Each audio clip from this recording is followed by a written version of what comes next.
Have you noticed that sports is always at the end? I noticed because I did it for so long. It's not because I want to save the best for last. Actually, there's two reasons. First, research tells us the smallest percentage of the audience watches for sports. The other reason, people in charge don't care and don't understand when it's important to the general audience. Sports bonds people. It's a source of pride for our community. And in this community, sports is very important right now. The Firebirds have advanced to the next round of the playoffs against their neighbors from down the road, the Ontario Reign. Game one of the best of five Wednesday at the AC. And Firebirds coach Dan Bylsma joins us.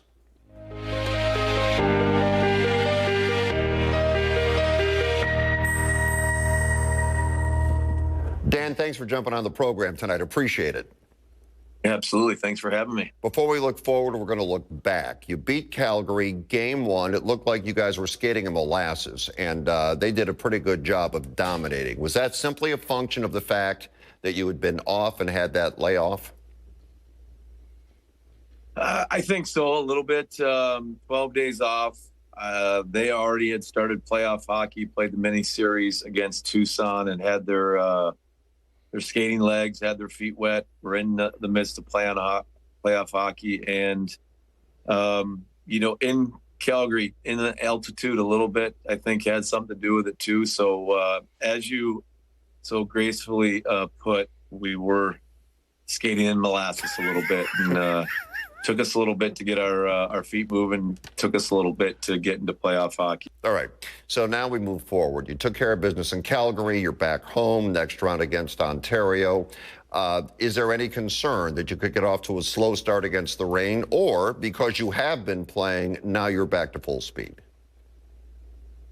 Yeah, I think it's, we got a little bit of a break here, but as it was for Calgary, they're in the midst of playoff hockey already. We've played now 4 games, and we're already getting the bumps and bruises of playoff hockey. And this few days has given us a chance for a few guys to get back to full health. And I think we'll be ready to go on game one.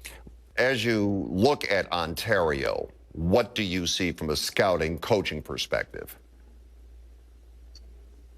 Well, we have been a team that can score a lot of goals, scored the most in the American Hockey League this year. But against the Reign, it's been tight checking. It's been hard to get offense. They haven't gotten much. We haven't gotten much. I think our goals for and against is 1.9 against them on the season, and giving up 1.4. And each game, minus one game where we didn't play very well this year, each game has been a low scoring and been a 1-goal game. Many of them have gone to overtime and shootout in the regular season. So we're expecting low scoring. We're expecting it to be a hard fought kind of muck it out, grind it out series. I'll tell you, Acrisure will be sold out. It'll be rocking. Appreciate your time. Let's go get them, and I'll be out there in my seats on Wednesday night. I look forward to seeing it. Awesome. This is something new for us, starting a series at home. We've started a lot of our series on the road, so to get one to start at home, game one and game two at our building, we're looking forward to it. Thanks, Dan. Yeah, thank you. All right, Tim O'Brien joins us now. You heard what the coach had to say. Thoughts? Yeah, I think he knows his team. He's excited. I think that they've got an unbelievable opportunity here in front of them.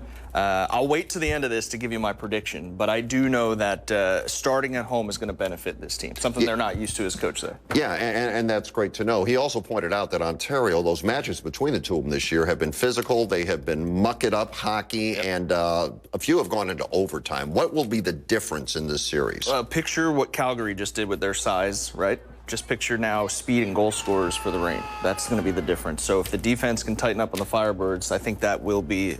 he mentioned low-scoring affairs, some tight games. I see it the other way. You do? I do. I think both teams can score for sure, and I think they're both fast, and it's not a knock on either goaltender. Their goaltender's playing lights out right now, but the defense is going to have to tighten things up. I think their goaltender right now the best in the AHL. Yeah, 5-0 with like a .960 save percentage in the playoffs. Yeah, but Dreger for the Firebirds has played well. Yeah, he's 3-1. He's shutout, 31 save shutout on Friday to close that series, so it's going to be good. All right, so when you look at it now, what will be the key? I mean, you said it'll be high scoring. You think there'll be a lot of skating, a lot of shooting. But what should we focus on? What is the one thing? I think the difference will be the young kids, the Logan Morrisons, Ryan Winterton, who I know Mrs. Rogan loves Ryan Winterton, and Shane Wright. I mean, those three guys, 3 points through the first 3 games of the playoffs. Winterton, they all found the score sheet on Friday. So those young guys, they did that 4-game series with Calgary without any of them really contributing. I think that changes here in this series. All right, so games 1 and 2 at Acrisure Arena. That'll be Wednesday and Friday, off to Ontario Sunday. And then they wait 4 or 5 days to play. Friday. It's Sunday, Why? Friday. I believe there's a concert and 2 graduations at Toyota Arena. Something along those lines that held everything up. Yeah, I don't think that benefits either team, to be quite honest with you. No, not especially if one's cruising with a 2-0 lead or 2-1 at that point. So you want to finish it and close it out. All right, so what do you think? I'm going Firebird'S in 4. Firebird'S in 4. Yep, I think they split here at home, and then they finish it in Ontario. Thanks for hanging. Yeah, of course. Thanks. Appreciate it.